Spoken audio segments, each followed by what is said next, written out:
Last summer, Winnipeg police charged Peter Nygard with sexually assaulting April Telek in the 1990s. A month later, he sued her for defamation. Telek was recently served with those papers and must now spend thousands to defend herself against his allegations. Legal experts and academics say it is a form of witness intimidation that is on the rise globally. The I-Team's Caroline Bargut is here to talk about that. Hi, Caroline. Hi, good morning, Faith. Walk us through what happened to April Telek.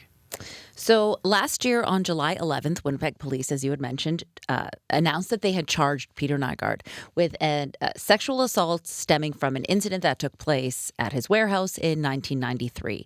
The victim in that case was April Telek. At the time, she agreed to do an interview with me. So we talked on the phone, and some of the things that she said was that this felt like a victory for her. You know, after a long battle trying to get her truth to be, heard, told, and believed. She also expressed concern that police only charged Nygard with her assault as opposed to some of the other women who had also come forward and made allegations against him. Now, Shannon Maroney is a Toronto therapist that has been working with Nygard accusers for years. She was stunned to hear that Telek was sued and is questioning the timing of that lawsuit.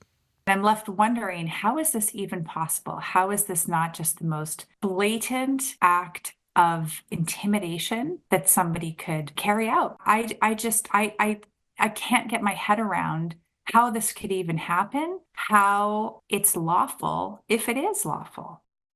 So there are no laws preventing these types of lawsuits from being filed. Telek was reluctant to comment. We called her and asked her if she wanted to say anything, and she did, but she was reluctant because, she is being sued for defamation. But she did send a short statement, and it said, "He is suing me, claiming that the previous public statements I made damaged his reputation, the reputation of an individual who's already under investigation in multiple jurisdictions for sexual assault, who has since been found guilty by a jury." Is Telek the only person Nygard is suing in this case? No.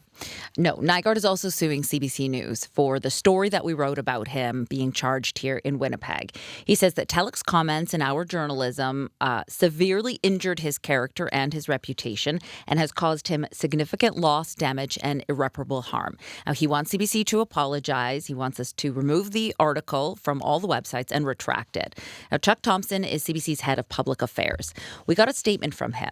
It said, "As Mr. Nygard has already been convicted of 4 counts of sexual assault, we are confident a court will agree this lawsuit has absolutely no merit." He also said, "It is concerning to us that Mr. Nygard is allowed to sue Ms. Telek simply for telling her story to the media, especially when her story has been corroborated by many other women who have had similar experiences with him." Like Shannon Maroney, Toronto lawyer Gillian Hnatiw believes that these types of lawsuits are intended to intimidate victims and basically scare other women off from coming forward. I think that it's outrageous. But also further evidence of a concerning trend that we see in the law these days. I can't think of another instance where a lawsuit like this has been commenced while the criminal proceedings are ongoing. It does seem to be an example of, or an attempt at, witness intimidation.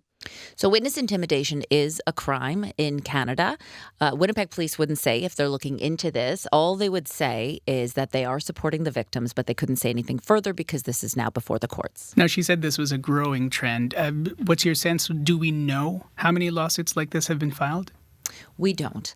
But I spoke to a woman named Mandy Gray. Now, she wrote a book about the issue. She's also an assistant professor in the Department of Sociology at Trent University in Peterborough, Ontario. Now, she found 17 cases where women who have reported sexual violence were then hit with defamation lawsuits by their accusers, or by their abusers, alleged abusers. She says this is a global problem that is growing in places like Australia and the Netherlands. She says women are being sued not just for reporting these things to police, but also for telling their friends and their family. What the real intent is most of the time is to shut down further discussions or reporting on sexual violence. And so we can also see that happening in media outlets being sued for reporting on these types of cases as well. We're going to see not just a disappearance of larger public conversations about sexual violence, but also a fear of telling a family member or having conversations with friends or a trusted network of people about sexual violence, which is the exact opposite of what the Me Too movement had intended to do. In Ontario and British Columbia, they have legislation called AntiSlap, which really helps with these types of lawsuits. AntiSlap, what exactly is it?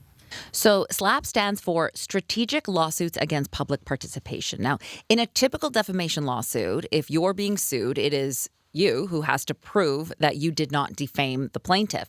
But under anti-SLAP legislation, the onus shifts. It shifts to the plaintiff. They have to prove to the court that there is merit to these lawsuits. And this gives the courts a mechanism to get rid of frivolous lawsuits if they don't have any merit. Now, because Manitoba doesn't have anti-SLAP legislation, April Telek will likely have to spend thousands of dollars, maybe even tens of thousands of dollars, defending herself against this defamation lawsuit. We spoke with, we contacted Manitoba Justice Minister Matt Wiebe to see what the province is doing. And he basically said that they're currently exploring options to protect the public from these types of lawsuits. He didn't give us a timeline or further information about what those options or what those laws could look like.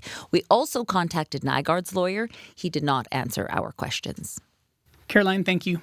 Thanks, Faye. That's the CBC's Caroline Bargut, a reporter with CBC Manitoba's I-Team. She'll have more on this story tonight on the CBC Winnipeg News at 6 o'clock. You can also read about it on our website, cbc.ca/Manitoba. If you have a tip about the public trustee, you can call our confidential tip line at 2047-883744, 2047-883744, or email iteam@cbc.ca.